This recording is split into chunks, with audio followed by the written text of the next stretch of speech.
Great. All right. So tonight's program is called The Truth About Roswell. It's been over 70 years since the Roswell Daily Record first blared the viral headline, RAAF captures flying saucer on ranch in Roswell Region, back on July 8th, 1947.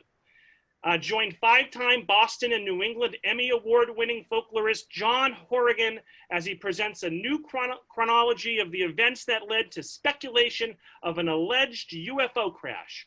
John will reveal previously undisclosed details of the fantastic tale, along with refuted testimonies culled from his own exploration trips to the region back in 95, 96, and 97. John Horrigan is the host and co-creator of the Folklorist television series, which offers a captivating look at some of the lesser-known occurrences in history. As I mentioned, he has won 5 Boston and New England Emmy Awards for his role on this show. He's also a prolific professional sports announcer, and hooray, sports are back this week, narrator, historical researcher, and lecturer who has performed in over 2,500 venues across North America. So all 40 of us, let's give a big round of applause to John for joining us here tonight. And John, you can take it away. Thank you, Robert. Thanks to everybody for joining us this evening on this hot evening. I hope you're staying cool and staying safe and practicing social distancing, and I hope that you're all well.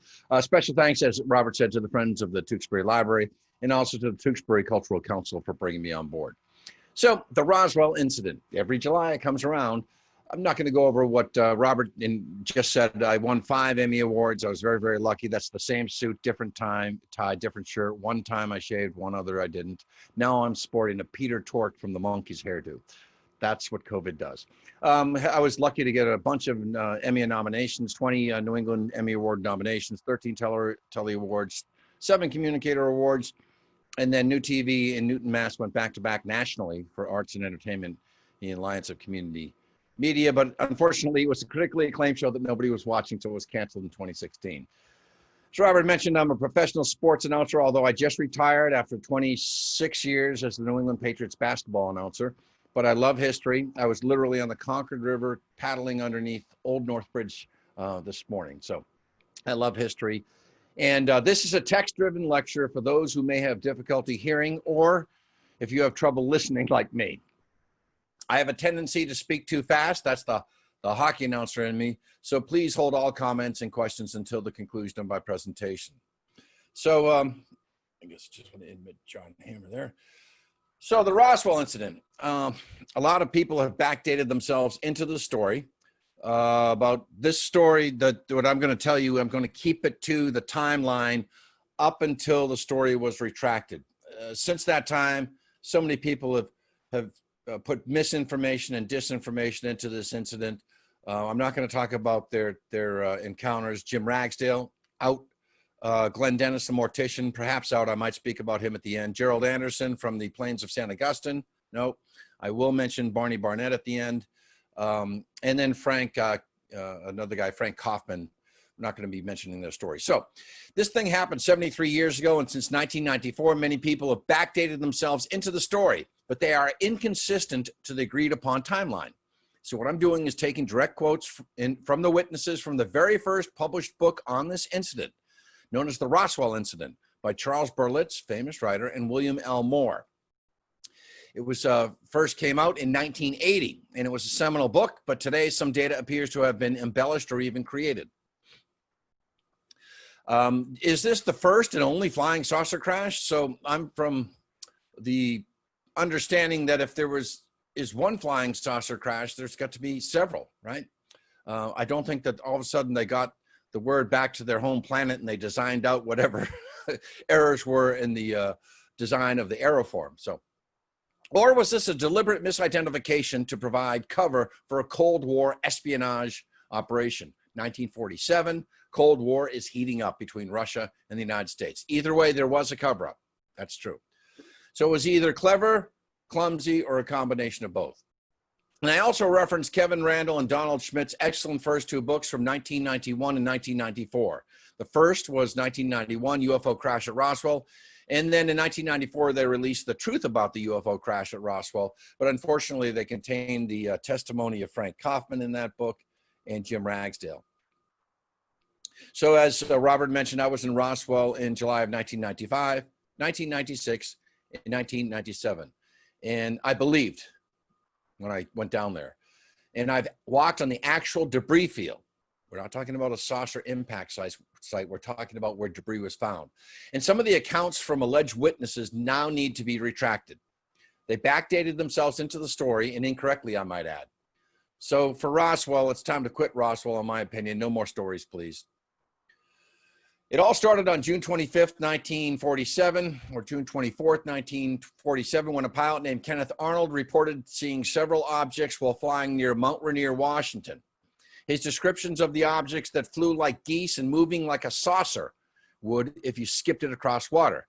And this became the term flying saucers, and thus the age of the UFO was born.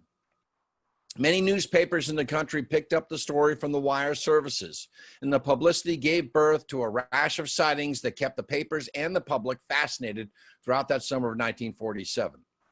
This is the actual drawing that was made by Kenneth Arnold of what he saw on June 24th, 1947. You can see discoidal in shape. And he said, and you're going to see a lot of quotes here, direct quotes, "I was fascinated by this formation of aircraft. They didn't fly like any aircraft I had ever seen before. The elevation of the first craft was greater than that of the last." And again, this is his depiction there. "They flew in a definite formation, but erratically. As I described them at the time, their flight was like speedboats on rough water, or similar to the tail of a Chinese kite that I once saw blowing in the wind.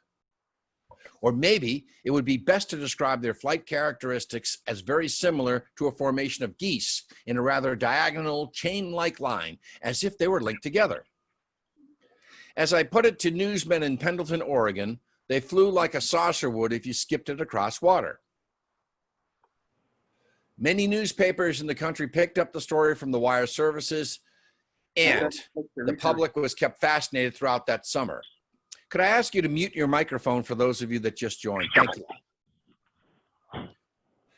Wendy, if you could just mute your microphone, that would be great. In the summer of 1947, the phrase flyer saucer then entered the vocabulary of popular American culture.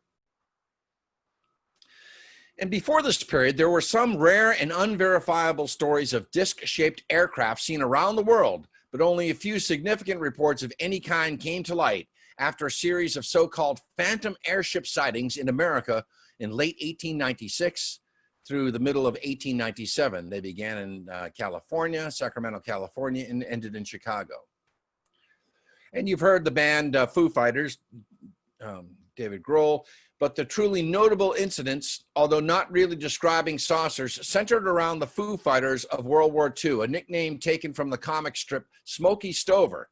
He would say, "Where there's foo, there's fire," as pilots from both the Allied and German air forces reported seeing strange objects and glowing balls of light approach their aircraft. This is a photograph of some Russian fighters that are approached by Foo Fighters or balls of light. And then after World War II came the Scandinavian ghost rockets. Many residents of Scandinavian countries like Norway and Sweden reported seeing objects in their skies with vapor trails at a high altitude, and the press deemed them as ghost rockets. And of course, at the end of the war, not only did German rocket scientists come to the United States, some of them went over to Russia. So these were perhaps experimental rockets being fired off from Russia. So the disc reports came from all over North America and around the world in 1947.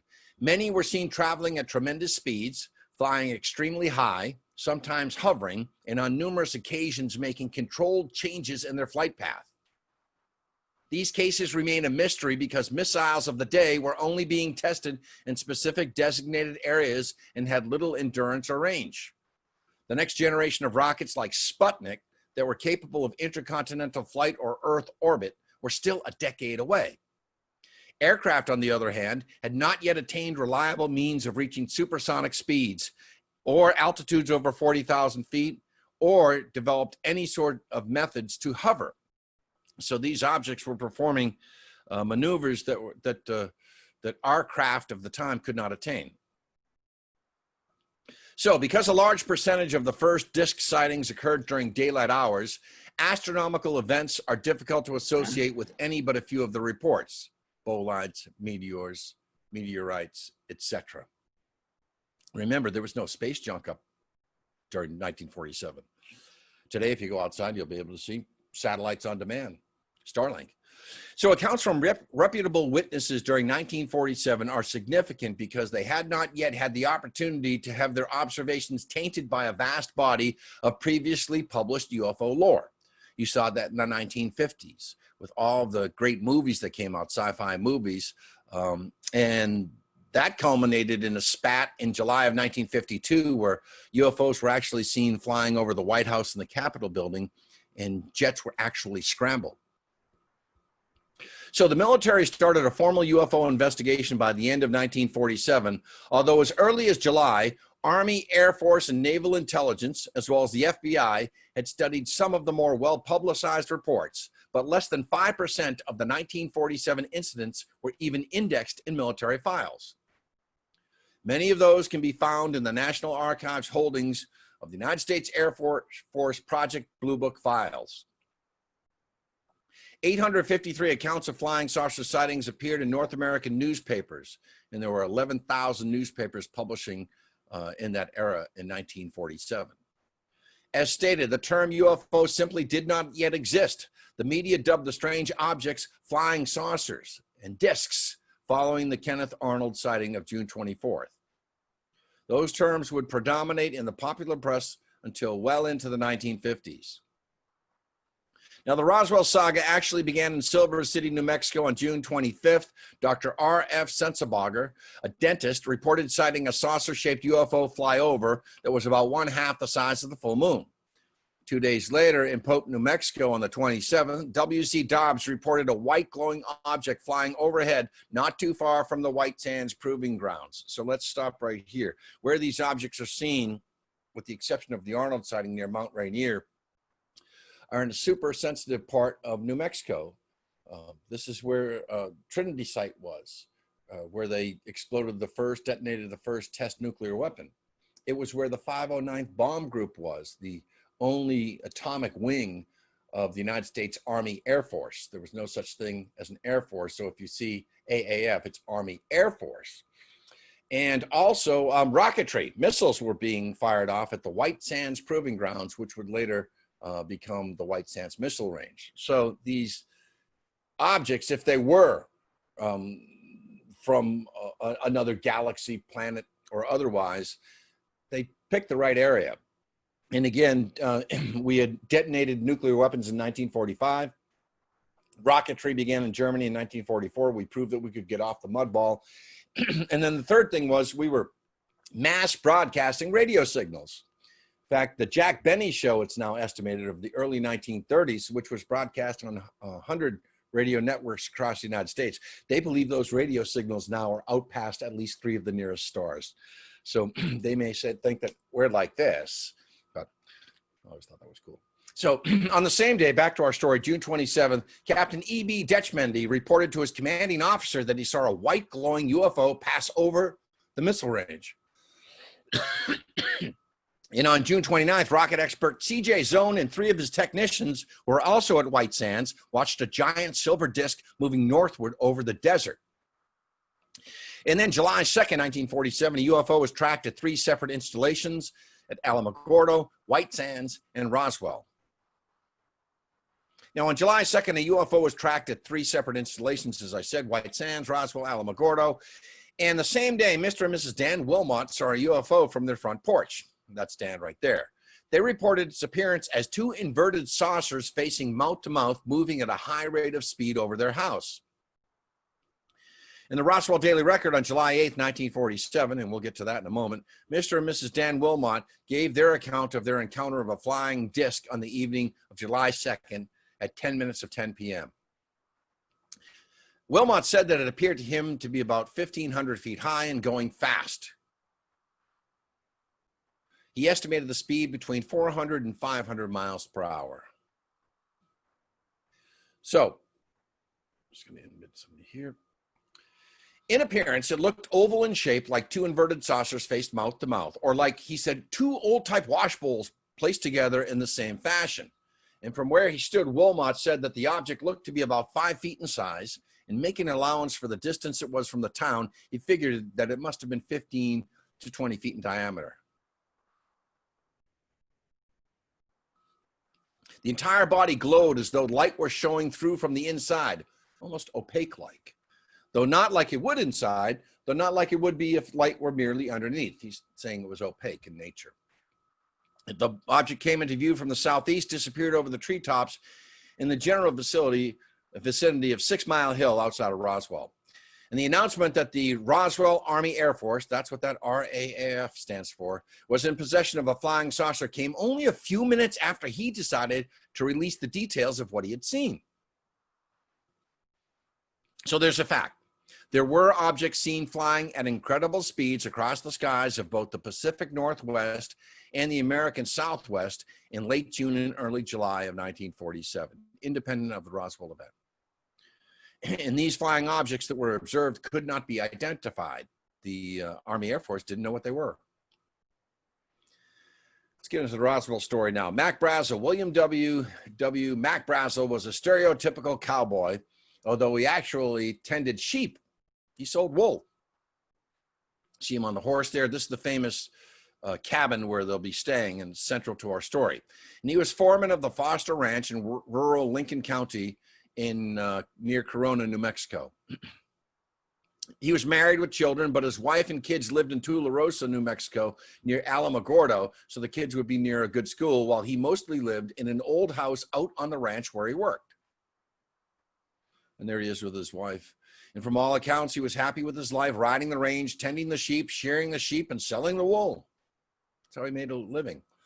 And pictures from that time show a man who might have stepped out of an old Roy Rogers movie. He was a real cowboy. He was the type who would tip his hat and say, "Howdy, ma'am," whenever he passed a lady in the street.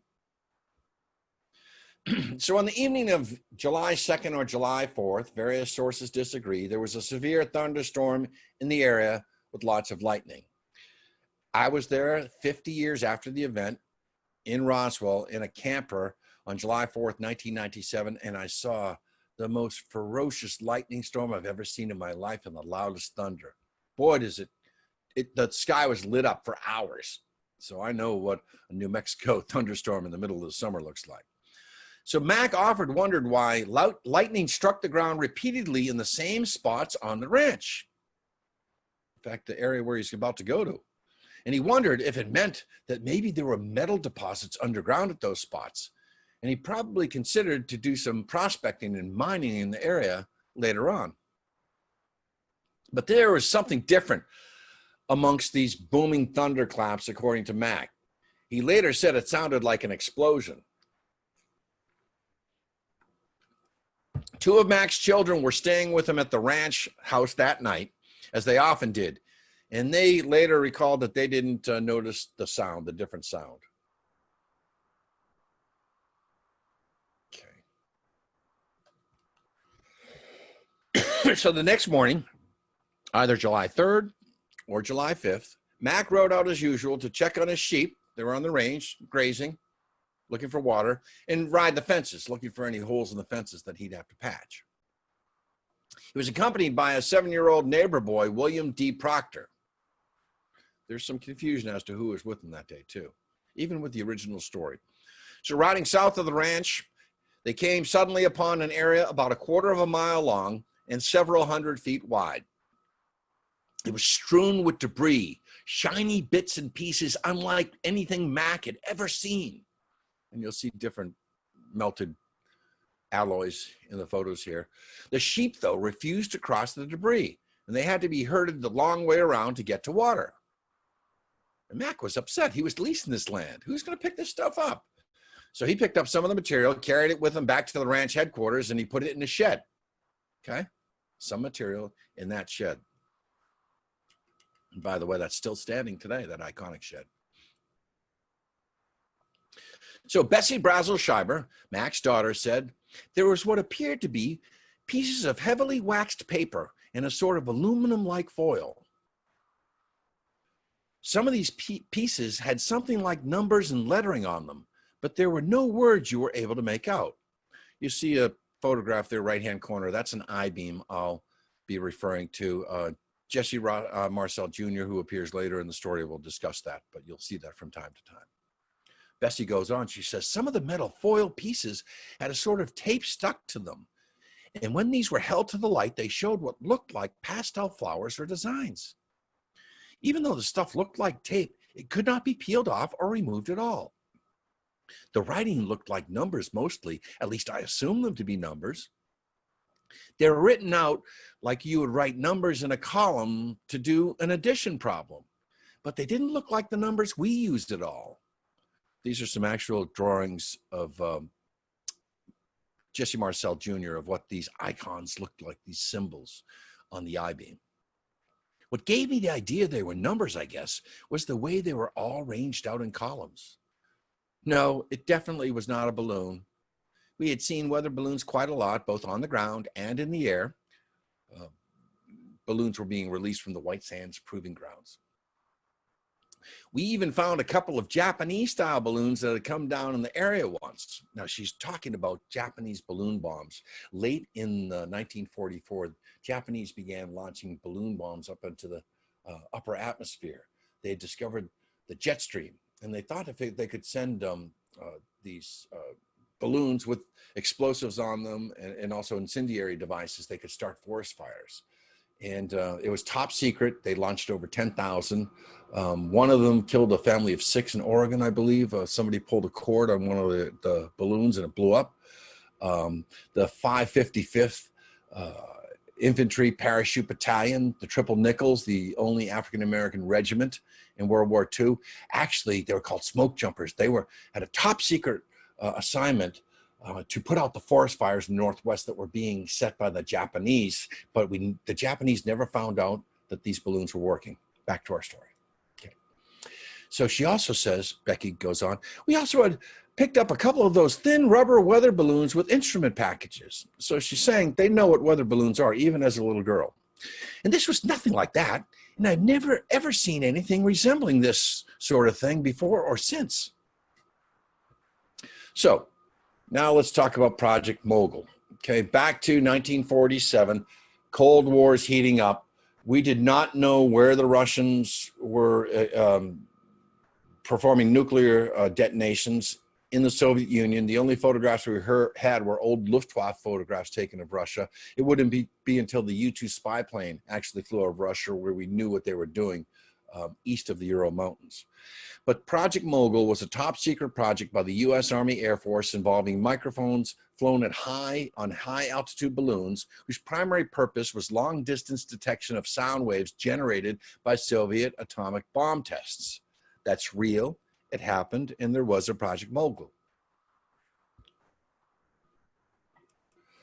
It was carried out from 1947 until early 1949 and was moderately successful, but was very expensive. Now, here's where it gets murky. Some people claim that Project Mogul didn't begin until August of 47, after the Roswell incident.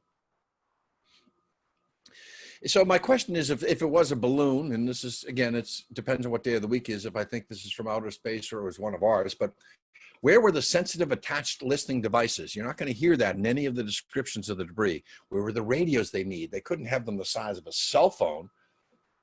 They had to be huge box radios. And also, where were the antenna they'd need to transmit the information back from those radios, the information that they were hearing from Soviet nuclear detonations. And there had to be long, discernible balloon cords. None of these show up in the description. So, back to Mac Brazel, we heard from his daughter. Later that day, he put a small piece of debris in his pocket when he drove the 7-year-old Dee Proctor to his home about 10 miles away from the ranch headquarters. When I'm talking ranch headquarters, I'm talking about the ranch shack. It's a cottage. And he showed the debris to Dee's parents, William and Loretta Proctor, and tried to get them to go back out and look at the debris field with me. And back then, they said, Floyd Proctor said that Mac, he said it wasn't paper because he couldn't cut it with his knife, and the metal was different from anything he'd ever seen. He said the designs looked like the kind of stuff you would find on firecracker wrappers, some sort of figures all done up in pastels, but not writing like we would do it. Loretta Proctor, photographed here, The piece he brought looked like a kind of tan, light brown plastic. It was very lightweight, like balsa wood. It wasn't a large piece, maybe about 4 inches long, maybe just larger than a pencil. And we cut on it with a knife, and we'd hold a match on it, and it wouldn't burn. We knew it wasn't wood. It was smooth like plastic. It didn't have real sharp corners, kind of like a dowel stick, kind of dark tan. It didn't have any grain, just smooth. We should have gone to look at the debris field, but gas and tires, they were expensive then. We had our own chores to do, and it would have been 20 miles.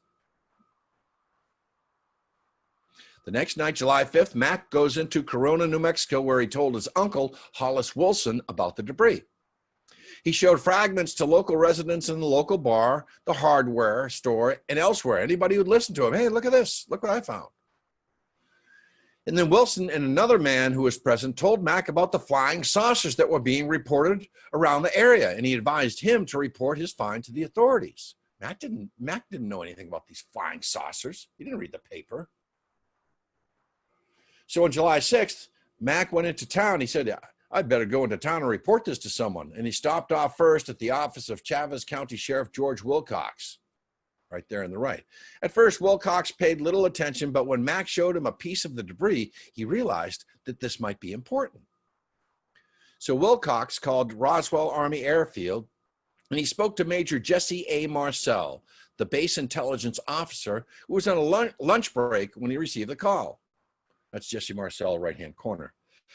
So Wilcox informed him that rancher Mac BRAZEL had found debris from a crash of some sort of object on his sheep ranch.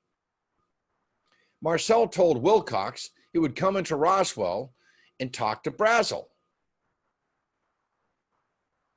That's the Roswell Army Air Force Base, circa 1947. So Major Jesse A. Marcel, the intelligence officer at Roswell Army Air Force Base, this was the home of the only bomb group in existence at the time with the atomic bomb. All of the personnel at the base had high security clearance. It was the home of the 509th Bombardment Group, the only atomic bomb wing in the United States at the time. And they had dropped the atomic bombs on both Hiroshima and Nagasaki in August of 1945. So Marcel was a veteran and trusted officer who had been a highly skilled cartographer, and he was sent to intelligence training by the Army because of his impeccable character. Now, he had logged over 450 hours of combat duty as a pilot during the war. There's some debate about that, if he was an actual combat pilot or not. And he was highly decorated with 5 air medals for shooting down enemy aircraft. Again, there's more speculation that perhaps Marcel might have embellished his military record. After the war ended, he was chosen as a member of the 509th Bomber Wing handling security for Operation Crossroads, which conducted nuclear testing in 1946. So to reiterate this, he's essentially chosen as a member for Operation Crossroads, which is taking data from the Project Mogul operation. So if he were a buffoon and misidentified the wrong type of debris and called it a balloon, he got promoted for his incompetency. And it was a highly sophisticated, highly secretive operation, Operation Crossroads. They were listening to the Soviets. So he was awarded a commendation for his work on the nuclear project, and he was named the intelligence officer for Roswell Army Air Force Base. He went to town, talked about BRAZEL. BRAZEL showed him a piece of his debris, and he reported his findings to his CO, Colonel Butch Blanchard. Blanchard immediately sent Marcel to go to the site, and he was to be accompanied by an Army Counterintelligence Corps officer by the name of Sheridan Cavett. That's Butch Blanchard. So Blanchard is key to our story, by the way, lower right-hand corner. So Marcel took out his old Buick, and Cavett accompanied him in a Jeep all-terrain vehicle. And following Marcel back to the ranch, it was too late that day to visit the site, so they all 3 of them stayed in Mac's ranch cabin. And after a dinner of beans, the 3 headed to the site the very next morning. And after a brief look around, Mac left. He had chores to do, and Marcel and Cavett went out to the debris field. So they arrived too late that night for ample light for a decent search. And so the soldiers spent the night there, and now they're moving off to the alleged debris field. This is a photo, by the way, of the alleged debris field. Jesse Marcel says, when we arrived at the crash site, it was amazing to see the vast amount of area that it covered. It was a gouge. Now, again, something heavy and moving quickly to form that gouge, something as light as a weather balloon. He said it scattered over an area about 3/4 of a mile long, I would say, and fairly wide, several hundred feet wide. It was definitely not a weather or tracking device, nor was it any sort of plane or missile. Remember that. And this guy's highly qualified. I didn't know what it was, but it certainly wasn't anything built by us. And it certainly wasn't any weather balloon. There were small beams about 3/8 or a half-inch square with some sort of hieroglyphics on them that nobody could decipher. We keep seeing that, the hieroglyphics. There you go. These looked something like balsa wood and were about the same weight, except they were not wood at all. They were very hard, although flexible. It would not burn at all. There was a great deal of an unusual parchment-like substance, which was brown in color and extremely strong, and a great number of small pieces of a metal-like tinfoil, except that it wasn't tinfoil. I was interested in electronics and kept looking for something that resembled instruments or electronic equipment, but I didn't find anything. There you go. If it was Project Mogul, he should have found that. Cavett, I think, found a black metallic-looking box several inches square. Ooh, here we go. As there was no apparent way to open this, and since it didn't appear to be an instrument package of any sort, we threw it in with the rest of the stuff. It had little numbers with symbols that we had to call hieroglyphics because I could not understand them. They were pink and purple, and they looked like they were painted on. So he's corroborating everything that Mac's daughter, Bessie, has set up to this point. I even took my cigarette lighter and tried to burn the material we found that resembled parchment and balsa, but it would not burn, wouldn't even smoke. The pieces of metal that we brought back were so thin, just like the tinfoil in a pack of cigarettes. You could not tear or cut it, and we even tried making a dent in it with a 16-pound sledgehammer, and there was still no dent in it. Having rode to the site in 2 vehicles now, Marcel sent Cavett back to the base with his Jeep full of the material. Marcel then took his old Buick and stopped by his house in the early hours on the way to Roswell base on Tuesday, July 8th. He shows his wife and his son, Jesse Marcel Jr., his amazing find. I had a long conversation a couple of times with Jesse Marcel Jr. Seemed like a decent, only the facts type of guy, and his story has never wavered. Remember that, Jesse Marcel Sr., he passed away a few years ago. So, I'm sorry, Jesse Marcel Jr. So Jesse Jr. just passed away. He handles the debris as his dad scattered the debris out on the kitchen table. And he said the material was foil-like stuff, very thin, metallic-like, but not metal, and very tough. That's Jesse Marcel Jr. in the right-hand corner. There was also some structural-like material too, beams and so on. He was the one that designed the I-beam through his recollections. Also, a quality of black plastic material which looked organic in nature. Imprinted along the edge of some of the beam remnants were hieroglyphic-type characters. Jesse Jr. labeled the debris into 3 categories. First, a metallic gray foil-like substance. Second, plastic-like material that was similar to bakelite and brownish black in color. And third, I-beams. If you hold the beam at an end, you can see the letter I, that contained purple hieroglyphics. Marcel described returning to Roswell the evening of July 7th, actually in the morning of the 8th, to find that news of the incident had been leaked. So the only people that could have told him of that is that Mac went back into town, which we have no record of. He might have, though, to tell people that there are 2 guys out examining the debris field, or the counterintelligence guy ran his mouth, Sheridan Cavett. He went back and blabbed to the base. And maybe he had let the word get out before even Blanchard was on duty that morning. So calls were made to Marcel's house, and he had a visit from a reporter, but he wouldn't confirm the reports to the press. good intelligence officer. He said, the next morning that written press release went out, and after that, things really hit the fan. We'll talk about that in just a moment. So word of the goings-on began to spread rapidly in the community, and soon Mac BRAZEL was talking to radio station KGFL about the incident after Frank Joyce spoke with Sheriff Wilcox asking for any news of the day. The radio stations in town go to the sheriff. What do you got? Any arrests, any fires? And this came up. So Mac told the station what he knew over the telephone. And that's Frank Joyce on the right. So radio station KGFL reporter Frank Joyce then informs his boss, Walt Whitmore Sr., about the recent developments, and Whitmore drove out and picked up BRAZEL and took him to his home in Roswell to hide him out. So Mac spent the night at Whitmore's home. And there an interview took place, all taped into a reel-to-reel recorder, but this interview would never be made public. The next morning, Whitmore took Mac down to KGFL and he called the base. When Marcel arrived back at the base in the early morning, he was instructed by Colonel Butch Blanchard to load the debris on a B-29 and fly it to Wright Field in Dayton, Ohio, today known as Wright-Patterson Air Force Base. And stopping on the way, though, he was going to see Blanchard's commanding officer, General Ramey, at Roswell Army Air Force Base in Fort Worth, Texas.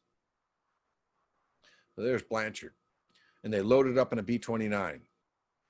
Walter Houtnow, the press information officer, was given an order from Colonel Blanchard to write a press release stating that the RAAF, Roswell Army Air Force, had in its possession a crashed saucer. Here's my speculation. Walter Hout was a good press secretary. He said that, told me, and I talked to him a few times in person, he's passed since then, that Blanchard would mumble things to him with a cigar sometime in his mouth, saying, put out a press release, we're going to have the Army band's going to play in town today, or there's a special, a couple of fighter planes that are landing on the base, put out a press release. And he might have said something to the, hey, we sent 2 guys out to look for this debris of a crash flying saucer. I guess a rancher found it, stored some of the debris, so put out a press release, and he probably walked away, leaving Walter Hout to embellish it, like a kid's game of telephone. The phone started ringing off the hook, and with every telling, the story got grander and grander and twisted. And then when other reporters called back a second time, they needed something new from the first statement. So Walter Hout was drummed out of the Army Air Force the following year in 1948, where everybody else involved in this incident was promoted. He was booted for all intent and purpose, driven out. So here we go. That's Walter Hout on the left. He was kind of made the scapegoat of all this, but he was just doing what his CO told him, and his CO probably just mumbled a quick couple of sentences to him, and he had to build the professional press release around it. Can you blame him? Hout said that the saucer was transported to the 8th Air Force to be turned over to General Ramey at Roswell Army Airfield in Fort Worth, Texas. And that's General Ramey on the right there next to Colonel Blanchard. So Hout discharged his duty, finishes the press release he'd been ordered to write. He was ordered to write this, gave copies of the release to the 2 radio stations and both of the newspapers. Now, I asked him twice in 2 different years if Colonel Blanchard proofread this. He said once, he said, yes, for sure. Then the other thing, he says, I think so. So then the headlines hit the newspapers. 509th Bomb Group, the most secretive air wing in all the world, is on the front pages. RAAF, Roswell Army Air Force, captures flying saucer on ranch in Roswell Region. Captures flying saucer. No details of flying disc are revealed. Hout's statement, here we go. I'm going to read it verbatim. The many rumors regarding the flying discs became a reality yesterday when the intelligence office of the 509th Atomic Bomb Group of the 8th Air Force, Roswell Army Airfield, was fortunate enough to gain possession of a disc through the cooperation of one of the ranchers and the sheriff's office of Chavez County. I didn't mention any disc here. Nobody up to this point mentioned any sort of disc. So he was told that by his CO, Butch Blanchard. The flying object landed on a ranch near Roswell sometime last week. We found debris. It looks like there was a crash. It didn't land. There's Jesse Marcel again.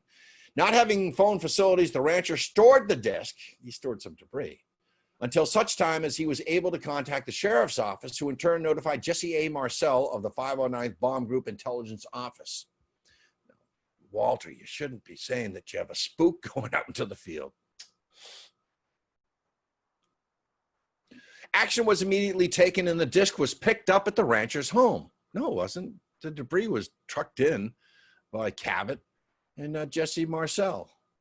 It was inspected at the Roswell Army Airfield and subsequently loaned by Major Jesse Marcel to higher headquarters. It's my flying saucer. Okay, I'll loan it to you, but you better give it back. The rancher's name and the location of his place was withheld. Okay, so they don't say Mac Brazel's name, but Walter gives away the spy, Jesse Marcel, prints his name out. Then the second radio station in Roswell, George Walsh of the radio station KSWS, which provided first news of the announcement, okay, said only Major Marcel, Colonel W.H. Blanchard, commanding officer at Roswell, and the rancher had seen the object. So you're saying Butch Blanchard had seen it, Marcel, and Mac Brazel. The sheriff, let me just move this here. Walsh reported upon receiving word from the rancher went immediately to the intelligence officer at Roswell Army Airfield. Now I'm going to read you the headline that was printed, okay, in the Roswell Daily Record, Tuesday, July 8th, 1947, that went in today's terms viral around the world. RAAF captures flying saucer on ranch in Roswell region. No details of flying disc are revealed. Roswell hardware man and wife report disc seen. That's back to Dan Wilmot, the July 2nd sighting. All these sightings are coming in at once. Here we go. The intelligence office of the 509th Bombardment Group at Roswell Army Airfield announced at noon today that the field has come into possession of a flying saucer. According to information released by the department over authority of Major J.A. Marcel, intelligence officer, the disc was recovered on a ranch in the Roswell vicinity after an unidentified rancher had notified Sheriff George Wilcox here that he had found the instrument on his premises. Instrument. Major Marcel, this is being written again by Walter Hout, the PIO, Press Information Officer. Major Marcel and a detail from his department went to the ranch and recovered the disc. They recovered debris. It was stated, after the intelligence officer here had inspected the instrument, it was flown to higher headquarters. The intelligence office stated that no details of the saucer's construction or its appearance had been revealed. So it makes papers all across the world. Army reveals it as flying disc found on ranch in New Mexico. Captures flying saucer on ranch. Sorry, that's fake news. They didn't capture a flying saucer. They found debris. Now I'm going to go to a radio broadcast. And before I do that, Taylor Grant mentions it here. And you can see, let me just go back here. This X is where the debris field is, okay? Now, I was at Roswell in 95, my first of 3 trips, and they had this huge Bureau of Land Management map on the wall. And I'm looking around, where's the debris field? Because nobody could tell me where the debris field was. And I saw this tiny X marked in a pencil. Called one of the guys over. He says, oh, well, my buddy's a surveyor. Let's go out tomorrow morning and look at it. So we went out with his wife, a surveyor, and we found the area. And then subsequently, the press would find it in 96, 97. I'm not saying that I found the debris field, but he showed me the area where the X was. And eventually, some of the photographs that came forward, we were out there. So let's play this now. I'm just going to go to the web for one moment. I'm going to be playing you the press report as it was broadcast on the radio across the nation. In fact, a British man claimed that he was a salesman driving across the desert. He heard this live, and a lot of people did. Here we go. And I'm going to go back to my my report. Headline edition, July 8, 1947. The Army Air Forces has announced that a flying disc has been found and is now in the possession of the Army. Army officers say the missile, found sometime last week, has been inspected at Roswell, New Mexico, and sent to Wright Field, Ohio, for further inspection. The American Broadcasting Company and affiliated stations present Headline Edition with Taylor Grant. From all over the world, wherever the day's headlines are made, Headline Edition brings you accurate, timely reports on the news behind those headlines, plus informative in-person interviews with the men and women who made the headlines today. Today's edition presents a roundup of the latest developments in the finding of a flying disc. Stay in step with history in the making. Stay tuned to Headline Edition. Now, here's Taylor Grant. This afternoon, a bulletin from New Mexico suggested that the widely publicized mystery of the flying saucers may soon be solved. Army Air Force officers reported that one of the strange discs had been found and inspected sometime last week. Our correspondents in Los Angeles and Chicago have been in contact with Army officials endeavoring to obtain all possible late information. Joe Wilson reports to us now from Chicago. The Army may be getting to the bottom of all this talk about the so-called flying saucers. As a matter of fact, the 509th Atomic Bomb Group headquarters at Roswell, New Mexico, reports that it has received one of the discs which landed on a ranch outside Roswell. The disc landed at a ranch at Corona, New Mexico, and the rancher turned it over to the Air Force. Rancher W.W. BRAZEL was the man who discovered the saucer. Colonel William Blanchard of the Roswell Air Base refuses to give details of what the flying disc looks like. In Fort Worth, Texas, where the object was first sent, Brigadier General Roger Ramey says that it is being shipped by air to the AAF Research Center at Wright Field, Ohio. A few moments ago, I talked to officials at Wright Field, and they declared that they expect the so-called flying saucer to be delivered there, but that it hasn't arrived as yet. In the meantime, General Ramey describes the object as being of flimsy construction, almost like a box type. He says that it was so battered that he was unable to determine whether it had a disc form, and he does not indicate its size. Ramey says that so far as can be determined, no one saw the object in the air, and he describes it as being made of some sort of tinfoil.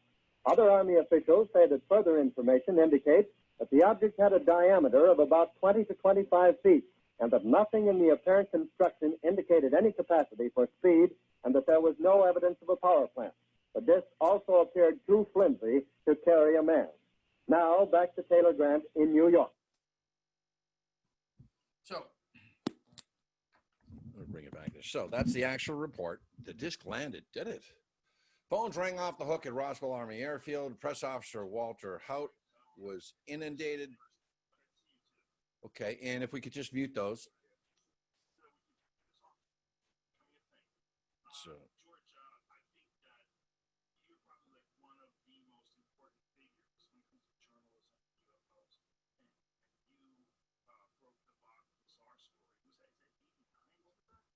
okay, I'm sorry, we're having an issue here. It sounds like Joe Rogan. It is Joe Rogan. There we go. Okay, sorry about that. I thought there was somebody coming in. All right, that's the ball. That's all right. I'm sorry, folks. Back to our story. Here we go. So phones rang off the hook at the Roswell Army Airfield as the press officer Walter Hout was inundated. The phones rang at the radio stations at KGFL all over the world, as far away as Asia, Japan. And it was at that point that the military decided to, quote, walk the story back. Okay. Walt Whitmore Sr. said threats from the military would prevent the transmission of the tape that he made with Mac BRAZEL by KGFL. The next day, Whitmore took BRAZEL to the radio station and called the Roswell Army base. But what Whitmore told the base is not known exactly, but the military came and picked Mac up and transported him to the base where he was, quote, a guest of sorts for about a week. He was held captive. Mac BRAZEL was seen escorted by military personnel and spent some time in military custody, where he said he was intimidated into not talking about what he had seen, according to several witnesses. For example, and this is Edwin Easley, Provost Marshal Lieutenant Colonel Edwin Easley admitted to researcher Kevin Randall that they held BRAZEL at the base for several days. And Lydia Sleppy, she was a teletype operator working at an Albuquerque radio station in 1947. She said they received a telephone call from Johnny McBoyle of KSWS Radio in Roswell, their competitor. And in her affidavit, she recalled Johnny McBoyle saying, "There's been one of those flying saucer things crashed down here north of Roswell." He said he'd met BRAZEL in a coffee shop, and BRAZEL said he discovered the object and, quote, had it towed underneath a shelter on his property. So this radio guy is now, the story now takes a left turn here. BRAZEL offered to take McBoyle to the ranch to see the object. This is according to the radio guy. McBoyle described it as being a big crumpled dishpan. So we don't know if he actually visited the site or if that's Mac's description. This sequence does not fit the Roswell narrative. She added that the FBI then interrupted the teletype as she was trying to send it and ordered that they cease transmission. She said her boss, Carl Lamberts, spoke to Johnny McBoyle the next day, and he told Mr. Lamberts It's according to Lydia Sleppy. The military had isolated the area where the saucer was found and was keeping the press out. He saw planes come in from Wright Field, Ohio to take the thing away. So that's another twist in the story. They had plenty of B-29s at Roswell Army Airfield. There was not one flown in specifically from Wright Field to fly out to Fort Worth, then on to Wright Field. The station owner, Merle Tucker, confirmed hearing the story at the time, and in an interview shortly before his death, Johnny McBoyle confirmed seeing an object. Okay, so he claims he was, again, a deathbed confession of Roswell. But he said he saw an object that looked like a crushed dish pan about 25 to 30 feet long, impacted in a slope. There you go. It brings us to a second now crash site. And that's where all the people come out, the Frank Kaufmans, the Jim Ragsdale, that say they saw this second site. Frank Joyce, now news announcer at KGFL, said he spoke to BRAZEL by telephone when he first came to town, and BRAZEL described finding non-human bodies. Huh? This went from debris now to another crash site with humanoids. Later, Joyce received the base press release announcing the recovery of a flying disc and put it on the United Press teletype. When the first UP bulletins came in on the station teletype, Joyce said the phones went crazy. Then he received an irate call from a Colonel Johnson at the Pentagon demanding to know who had told him to issue the press release. Joyce said he was a civilian and couldn't be ordered around like that, to which the colonel responded, "I'll show you what I can do to you." So, somebody's in the waiting room here. Let me just get this off the screen. Okay. So Joyce said that he decided to release the press the copy of the press release, and he also hid other copies of the press release that came over the wire, so he could later prove to his boss Whitmore that he hadn't made any of these stories up. And later, somebody, he says, came through the station and found some of the hidden material and removed it. However, some of the original teletypes were not found, and Joyce still has them. So he's saying some other secret transmissions were taken by somebody who came in and really raked the office, and Joyce has the original teletypes, as anybody in the radio station would. Judd Dixon of the United Press in Santa Fe, New Mexico, said the same thing happened in his office. George Judd Roberts was manager of the radio station KGFL in Roswell, and he signed an affidavit where he claimed to have been threatened if he ran an interview that his station had done with Mac Brazel. I got a call from someone in Washington, D.C. It might have been someone in the office of New Mexico Senators Clinton Anderson or Dennis Chavez. And this person said, "We understand that you have some information, and we want to assure you that if you release it, it's very possible that your station's license will be in jeopardy. So we suggest that you not do it." The person indicated that we might lose our license in as quickly as 3 days, and I made the decision not to release the story. Walt Whitmore Jr., now the son of the KGFL station owner, also recalled how his father had hidden Brazel at their home and done a recorded interview. Whitmore Sr. was unable to get the story through on the mutual wire and instead began broadcasting a preliminary release locally over KGFL. And at this point, a long-distance phone call came to the station from a man named Slowey saying he was with the Federal Communications Commission, the FCC, in Washington. Slowey informed Whitmore that the story involved national security, he invokes that term, and that if he valued his station license, he should cease transmitting it and forget about it. Project Mogul, top secret. My question is how, if he started broadcasting this on his local station, how did it get all the way to Washington, D.C.? Answer probably is somebody heard it at the Roswell base and phoned their superiors. So immediately afterwards, another call from Washington came from Senator Dennis Chavez, who suggested he'd better do what Slowey advised from the FCC. Frank Joyce, Roswell Radio KGFL news announcer, said he spoke to Brazel when he first reported the incident to Sheriff Wilcox. In earlier interviews, Joyce wouldn't discuss the details of what Brazel told him, saying only that he didn't believe the story, but suggested he report the incident to the base.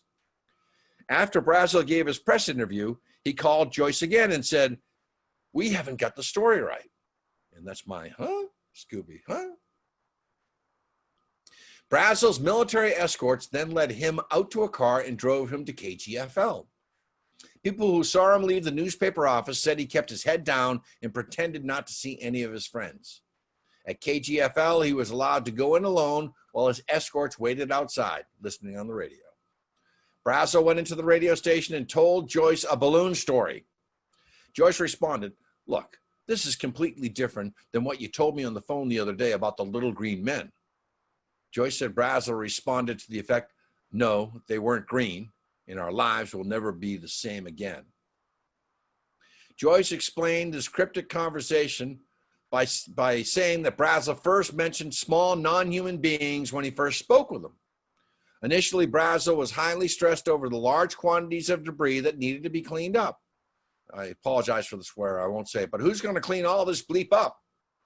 Then Joyce said BRAZEL really began losing it, talking about the horrible stench from the dead little people he had found at another location. The story takes a turn here. Joyce suggested that maybe he found monkeys from a military experiment.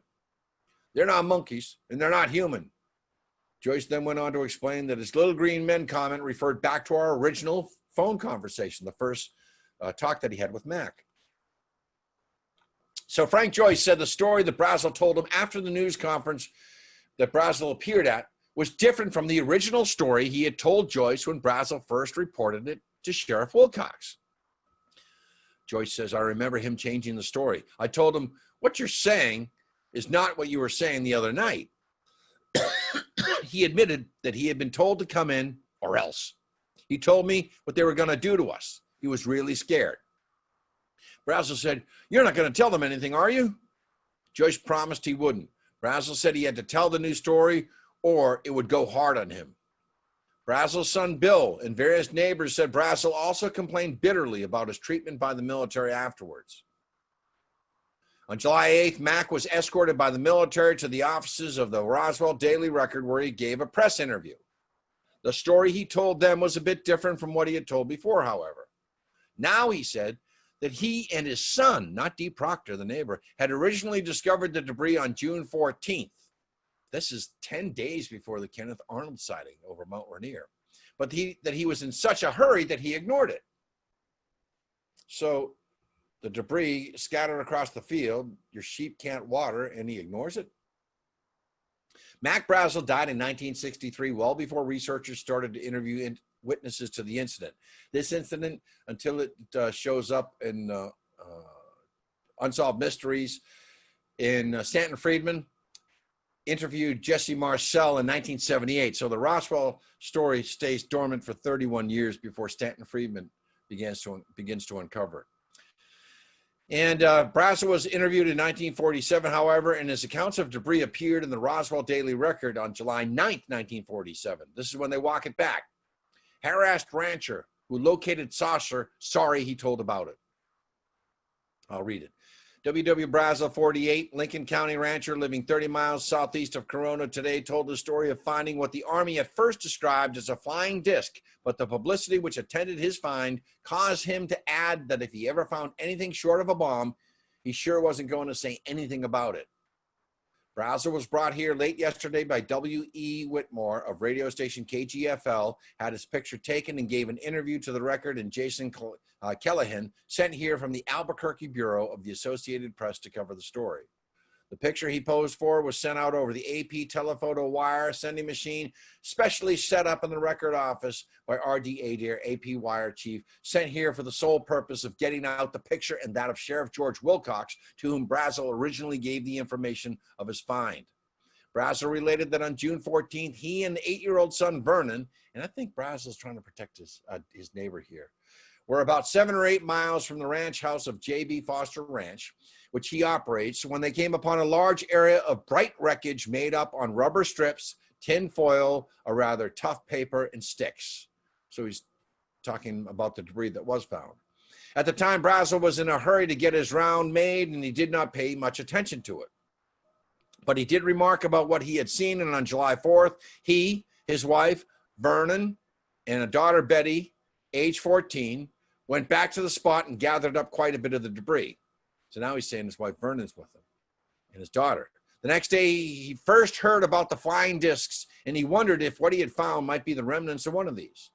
So Monday he came to town to sell some wool, and while here he went to see Sheriff George Wilcox and whispered kind of confidential-like that he might have found a flying disc.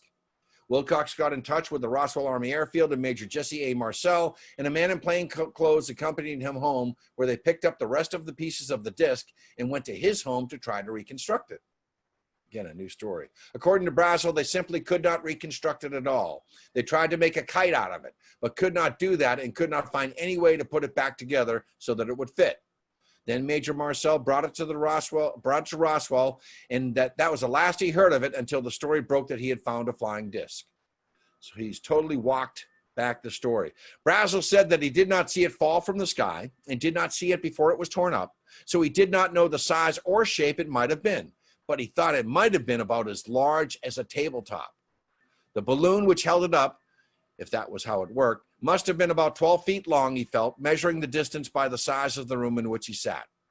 The rubber was smoky gray in color and scattered over an area 200 yards in diameter.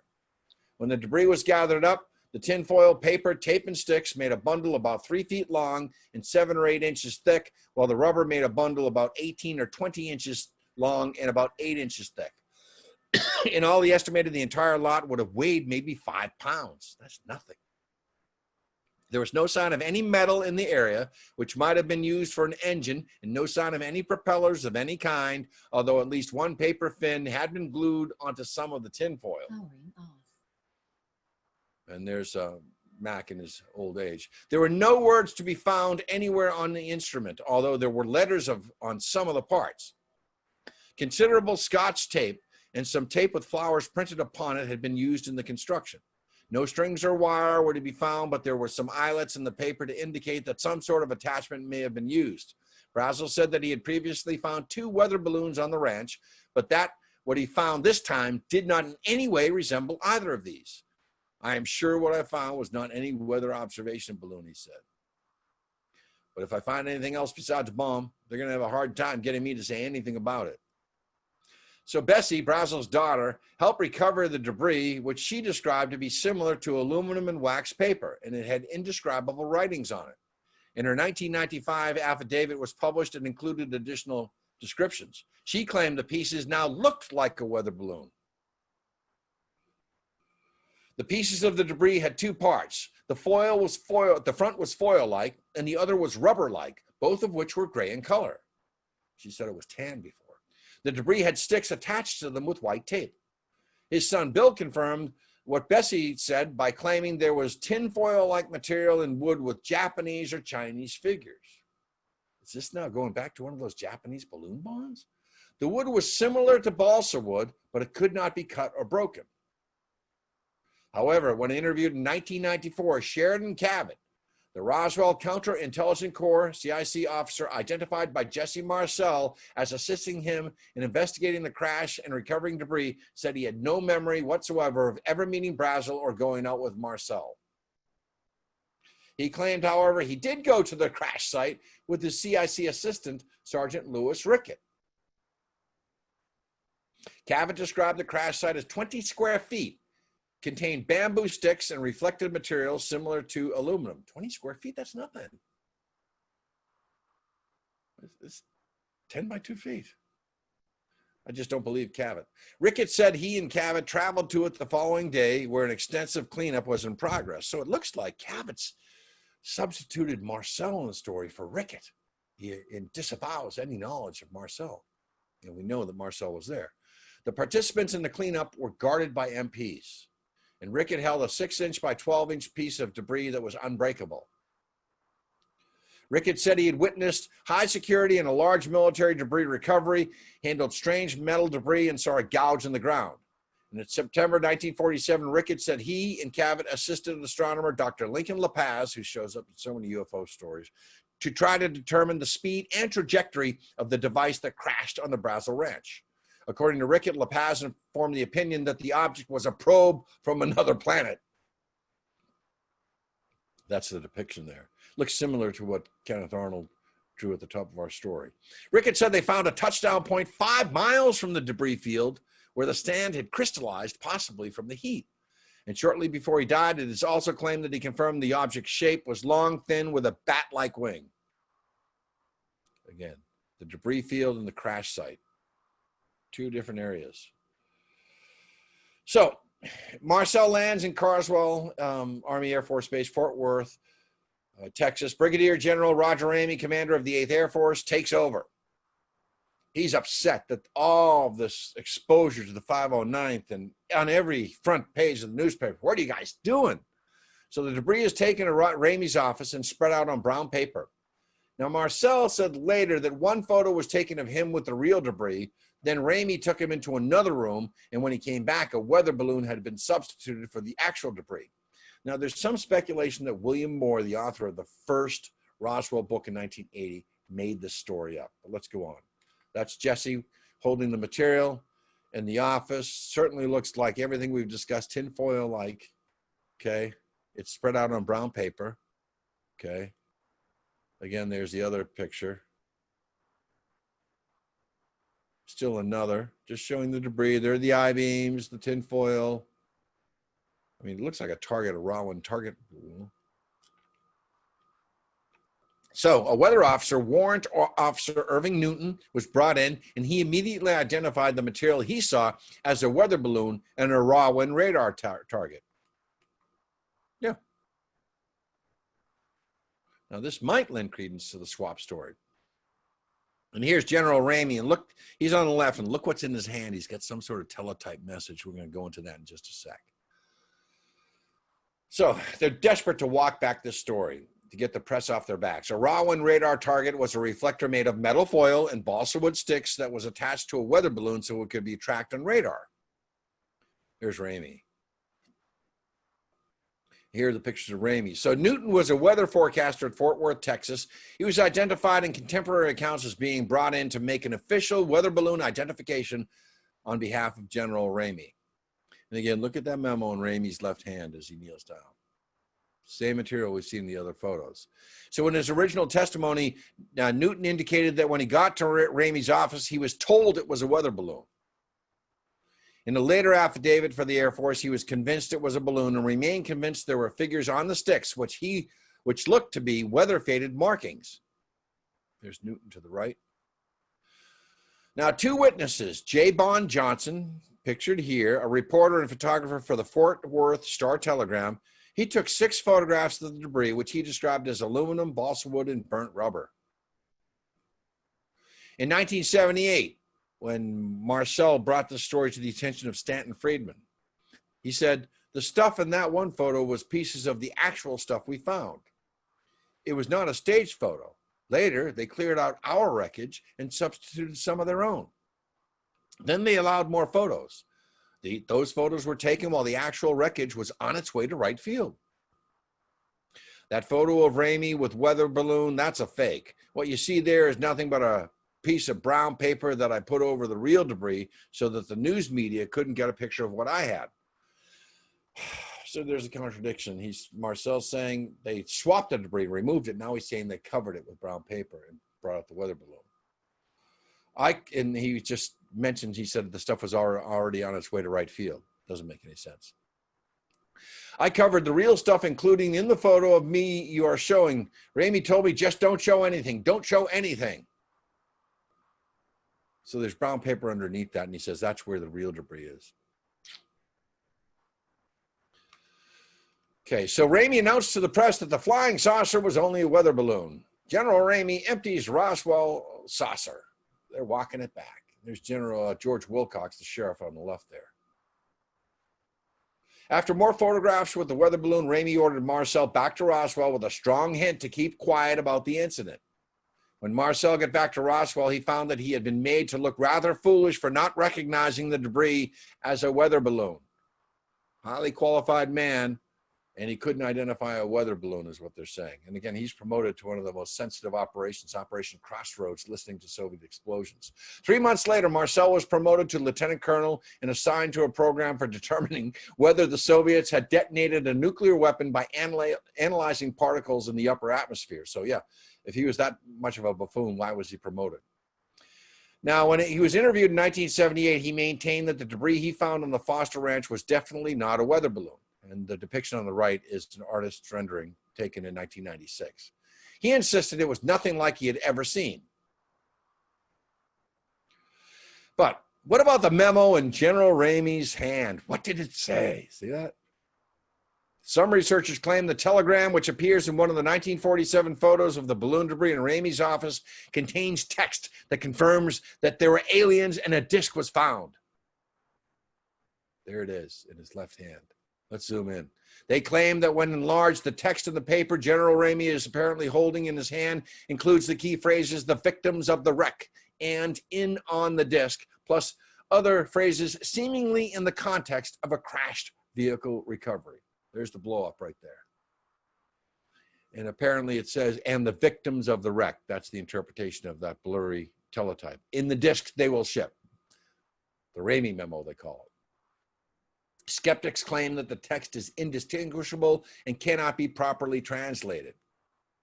Brigadier General Thomas DuBose, Chief of Staff to General Ramey, said in an affidavit, the material shown in the photographs taken in Major General Ramey's office was a weather balloon. That's DuBose on the right. The weather balloon explanation for the material was a cover story to divert the attention of the press. In several interviews, like Marcel, he indicated they substituted the material they had brought in from elsewhere for the real debris, which he said even he was never allowed to see because of all the secrecy. So he's saying there's two sets of debris, and there was a walk-back story.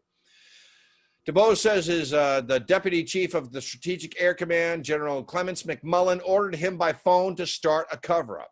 Several days before the press photos were taken, DuBose said McMullen also ordered a shipment of debris from Roswell to Washington by a Colonel Courier and was subsequently flown onto Wright Field for analysis. Again, this doesn't fit the narrative. He's saying even before it was reported to the press that they already had sent the material to Washington and then on to Wright Field in Dayton. Inconsistencies.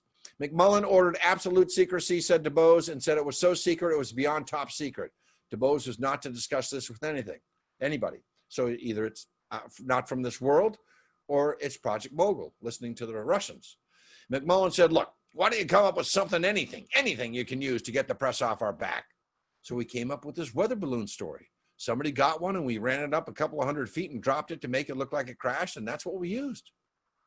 Actually, it was a cover story, the balloon part of it. Somebody cooked up the idea as a cover story. We'll use this weather balloon. We were told this is the story that is to be given to the press, and that is it. And anything else, forget it. McMullen told me, you are not to discuss this. This is more than top secret. It's beyond that. It's within my priority as deputy to George Kenney, and he in turn responsible to the president. This is the highest priority you can exhibit, and you will say nothing. Brigadier General Arthur Exon, former commanding officer at Wright-Patterson Air Force Base, stated, I know that at the time of the sightings happened, it was to General Ramey, and he, along with the people at Roswell, decided to change the story while they got their act together and got the information into the Pentagon and into the president. Also, we said all these guys at the top of the government, such as Air Force Chief of Staff Carl Spaatz, Secretary of State, Secretary of Air Force Stuart Symington, his son Fife Symington would be involved in the Phoenix Lights of March 1997. They were the ones who knew the most about Roswell, New Mexico, and they were involved in what to do about the residue. According to BRAZEL's neighbor Loretta Proctor, her 7-year-old son Timothy, or D, was with BRAZEL when he first discovered the debris field. But he was also with BRAZEL when he discovered something else at another site 2.5 miles to the east that left him deeply traumatized for the rest of his life. He never told her exactly what he saw there, but he did take her to the location in 1994, saying, here's where Mac found something else. Frankie Rowe was the daughter of Roswell fireman Dan Dwyer, and her father told the family of being on a run outside of Roswell to what they thought was a plane crash. He said it was a crash of something that was not from the earth. The crash left a lot of pieces of small material around and 2 small bodies and 1 person walking around. A live alien? He said it was from another planet. They were very small, and the one that was walking around was about the size of a 10-year-old child, and it didn't have any hair, and it had very small ears and rather dark, large eyes. Again, the story takes a left turn here about an alien walking around. They had a 1-piece suit on that covered the whole body, and afterwards she claimed that the military threatened to kill the whole family if they talked. Barbara Duggar, granddaughter of Sheriff George Wilcox, right-hand corner, said her grandmother, Inez Wilcox, told her the sheriff had gone to the ranch and seen 4 alien bodies. My grandmother said, don't tell anybody. When the incident happened, the military police came to the jailhouse and told George and I that if we ever told anything about the incident, not only would we be killed, but our entire family would be killed. And others said that Inez Wilcox told them similar stories. Lieutenant Walter Hout, Roswell Public Information Officer, in his 2002 affidavit claimed an elaborate cover-up was carried out.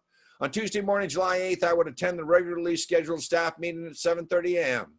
Besides Blanchard, Marcel, CIC Captain Sheridan Cavett, some other senior officers, and from Carswell Army Air Force in Fort Worth, Texas, Blanchard's boss, Brigadier Roger Ramey, and his chief of staff, Colonel Thomas J. DuBose, were also in attendance. Okay, so now Hout's saying that Ramey is in Roswell now in 2002, and DuBose is also there.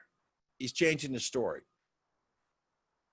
The main topic of discussion was reported by Marcel and Cavett regarding an extensive debris field in Lincoln County.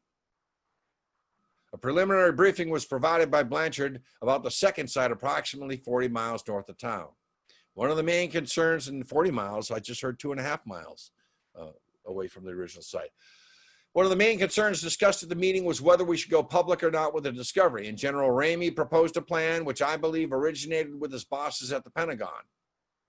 Attention needed to be diverted from the more important site north of the town by acknowledging the other location. That sounds like an Army plan. Too many civilians were already involved and the press already was informed. At approximately 9:30 a.m., Colonel Blanchard phoned my office and dictated the press release of having in our possession a flying disc coming from a ranch northwest of Roswell and Marcel flying the material to higher headquarters. In addition, Hout stated that he was aware 2 separate teams would return to each site months later for periodic searches for any remaining evidence. Major Jesse Marcel's daughter-in-law, Linda Marcel, confirmed that at the end of his life, Jesse had spoken of another crash site at Roswell with bodies. Deathbed confession. Jesse Marcel Sr. told his family that there was more than one Roswell-related crash site. He also confirmed that through an entrusted source, he had learned there were in fact recovered bodies at another site. So again, looking at the map here, we're coming to a close. Here's where the craft and the bodies were originally found outside of Roswell, and then the debris field just to the southeast of Corona. Mortician Glenn Dennis said the Roswell base called him asking for small caskets for 3 corpses that had been recovered. Soon after transporting an injured airman to the base hospital, Dennis said he saw strange metallic objects in an ambulance, and he ran into a worried nurse friend inside the hospital who warned him to leave, and he was then threatened by an officer who had thrown him out. The next day, he went to the base to meet the nurse. She described an alien autopsy and drew pictures for Dennis of alien corpses she had seen.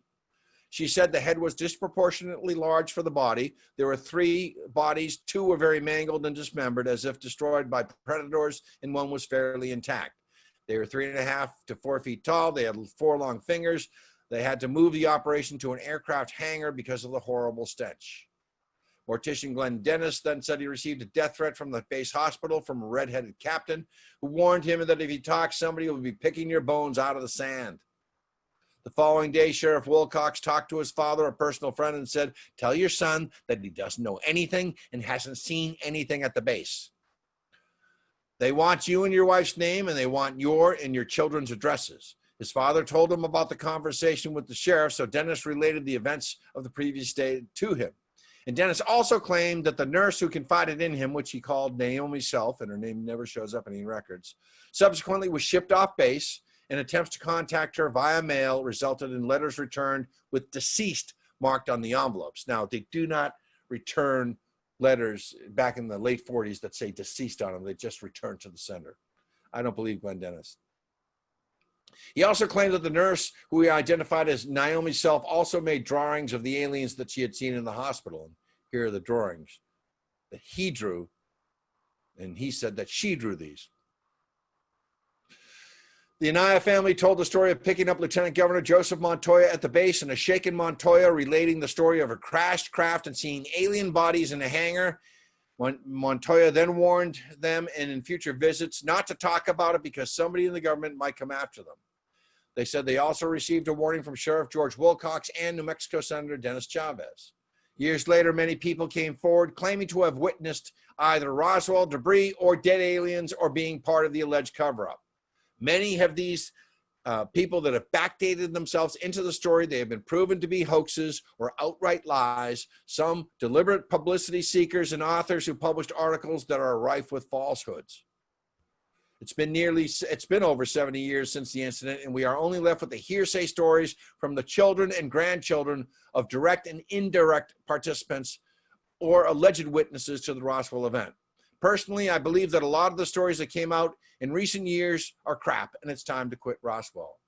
Today, Roswell embraces its association with the Roswell event of 1947. It's proud to be called a tourist trap, complete with paid tours to the alleged crash site, the Corn Ranch on the right, gift shops, memorabilia, and at one time 2 museums. But the only absolute truth about the Roswell UFO event is that we may never know the truth. Thanks for listening. I believe in UFOs, but I do not believe in most UFO researchers. All right, Robert, turn it back to you, buddy. Who has any questions? All right, thanks so much, John. So actually, no questions yet in the chat. We'll give people a few minutes to type those in.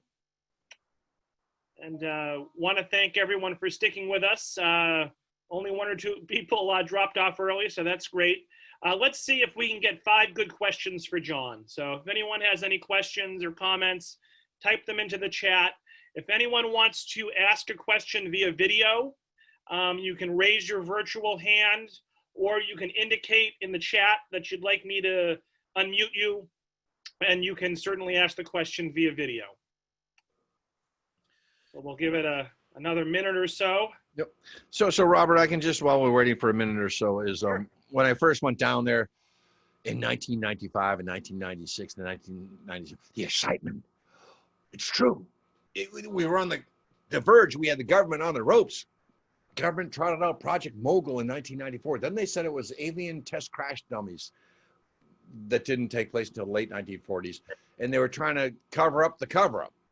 And they made it worse. And there were a lot of people that backdated themselves into the story. Glenn Dennis's story has changed over the years. I believe he passed on. Frank Kaufman said he had seen alien bodies. He said he was a sentry there.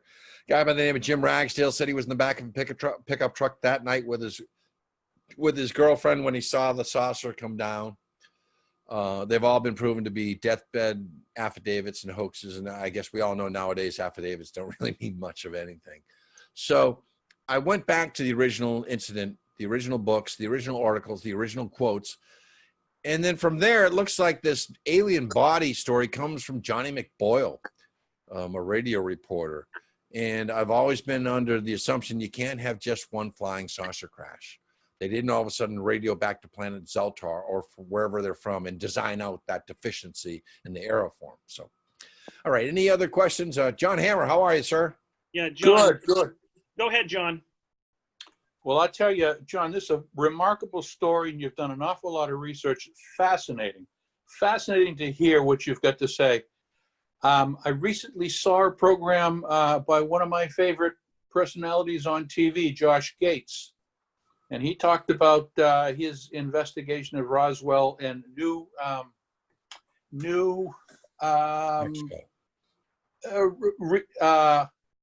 technology that can decipher the text that talks about victims of the crash.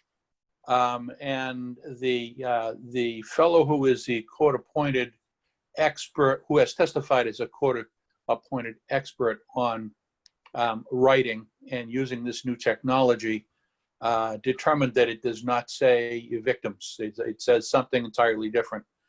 And so that one is out, but still it does not disprove any of the rest of the story that you have told us, and undoubtedly the cover-up that took place. Wow, excellent. John, I didn't know that. Great, this is great. Appreciate that. So they're discounting now the memo. And I got to tell you something. I believe in life elsewhere. And if there's life elsewhere and they have a billion-year head start on us, you can bet that they've been able to manipulate space, time, the speed of light. I always have been thought there's something faster than light. And if they can travel across a galaxy or across the universe, and suddenly they crash into a cliff or an arroyo outside of a sensitive military base, it just doesn't make sense. Can UFOs actually crash? Can they? Think about that. I love the description of the material tests that were done by the people on the site. It's fascinating. These are obviously otherworldly materials that we can't understand. So John, I want to say it's Project Mogul just with the talk and Lexington, but when you're talking about material that can't be bent, can't be burnt, lightweight, 5-pound package of all the material, and Jesse Marcel, who was made to look like a fool but then promoted, you've got to say that where is this material coming from? I mean, the United States was just kicking back into their manufacturing gear and their new industrial revolution of the 20th century, but we didn't have anything like that in the arsenal. And all of those descriptions of those little, the tape, the Scotch tape, the balsa wood, couldn't burn it, they're all consistent. So I believe the story of the debris. It's when the story takes a turn that there's a flying saucer crashing bodies and they can't even get their story straight. And there's one walking around, Frankie Rowe, who always cries on a dime. It got so absurd for me to the point, and if you use Occam's razor, right, that maybe there wasn't a second crash site. Now, I'm just going to close with this, and I know we're running to. There's a story I want you to look up, John. Barney Barnett, okay? Yeah, you're familiar with that, the Plains of San Augustine? Okay. That story of a UFO crash with dead bodies came out before Roswell. And I've been out to the Plains of San Augustine, old Route 12, Old Horse Springs, where Stanton Friedman directed me, and I walked the field.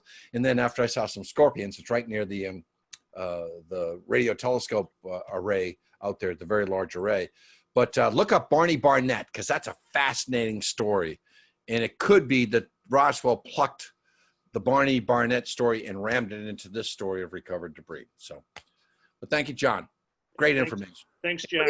And I muted you, Jack, because we were having a little bit of feedback. But thank you for your comments and questions.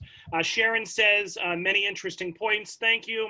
And Deborah will wrap us up tonight. She wants to know if the Blue Book is a published document. Okay. Yes, and the answer is yes, absolutely.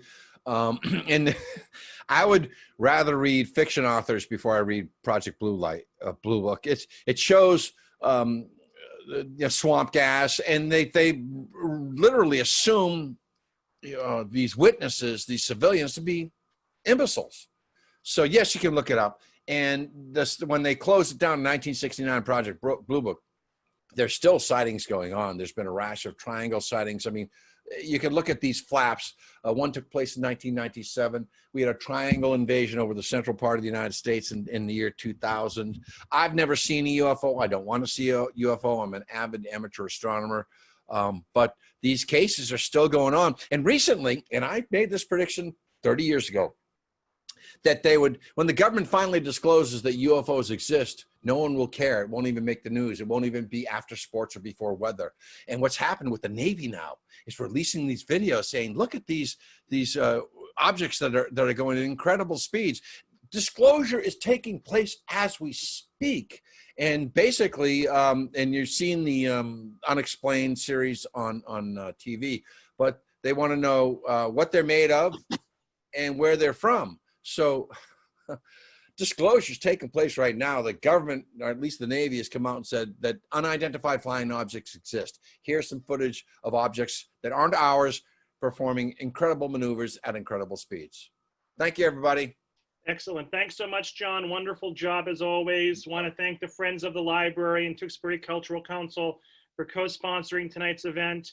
Reminder, everyone will be receiving an email tomorrow morning with a survey, and I'll also include a link to this recording.